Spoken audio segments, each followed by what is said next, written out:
আসসালামু আলাইকুম দর্শক, জামিলুর রহমান আপনাদের সবাইকে স্বাগত জানাচ্ছি সিলেট আন্তর্জাতিক ক্রিকেট স্টেডিয়াম থেকে।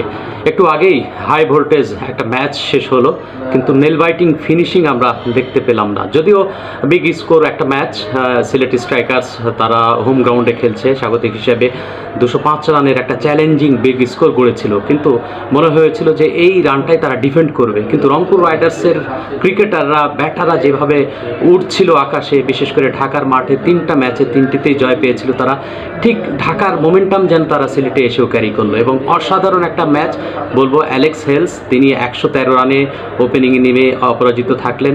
আজিজুল হাকিম তিনি খুব অল্প রানেই, অর্থাৎ আজকে রান না করে আউট হয়ে গেল। পরবর্তীতে সাইফ হাসান তিনি এসে অ্যালেক্স হেলসের সঙ্গে যে ধরনের একটা জুটি গড়লেন তা কিন্তু আউটস্ট্যান্ডিং, অসাধারণ। এবং ওই পার্টনারশিপই কিন্তু ম্যাচটার ভাগ্য বদলে দিয়েছে এবং রংপুর রাইডার্সকে আজকের এই বড় জয় পেতে, 8 উইকেটের জয় পেতে সহায়তা করেছে।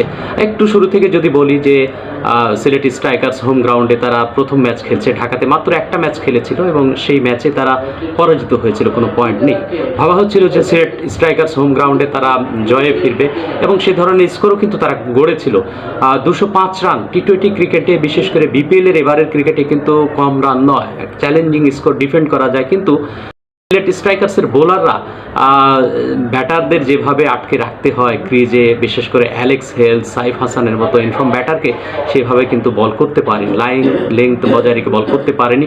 এবং অ্যালেক্স হেলস অসাধারণ খেললেন, তিনি দেখালেন যে আসলে তিনি যে 56 বল থেকে 113 রানে অপরাজিত ছিলেন, স্কোয়ার অফ দ্য উইকেট, বিশেষ করে লেগ স্টাম্পের বল, লেগ স্টাম্পের বাইরের বলগুলোতে তিনি বটম হ্যান্ড যেভাবে রিস্টের পাওয়ার ক্রিয়েট করে ছক্কায় পরিণত করলেন, ফ্লিক শটে কখনো বা পুল শটে, সেটা কিন্তু দেখার মতো ছিল। এবং আমাদের ব্যাটাররা যারা রয়েছেন দেশে তাদের জন্য একটা অনুকরণীয় ম্যাচ হতে পারে, বিশেষ করে এই অ্যালেক্স হেলসের ব্যাটিংটা দুর্দান্ত একটা ইনিংস। সেই সঙ্গে দেশি ক্রিকেটারদের মধ্যে সাইফ হাসান নতুনভাবেই যেন বিপিএলে নিজেকে চেনাচ্ছেন, নিজের জাতকে চেনাচ্ছেন।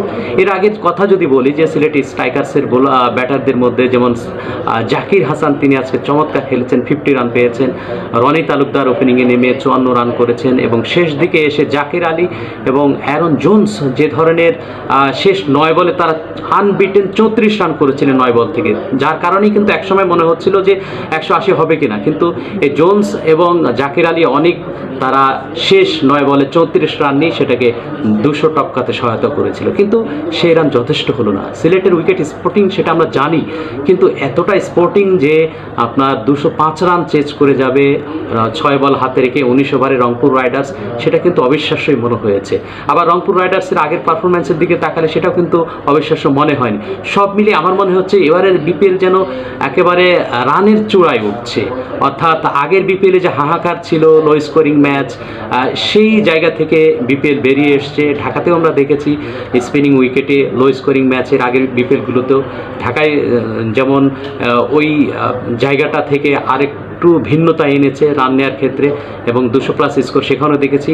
সিলেটের স্পোর্টিং উইকেটে সেখানে প্রথম ম্যাচেই তো আমরা দেখে ফেললাম 200+ স্কোর ফার্স্ট ইনিংসে। সব মিলিয়ে আমি বলবো যে এবারের বিপিএলটা একটু ভিন্ন।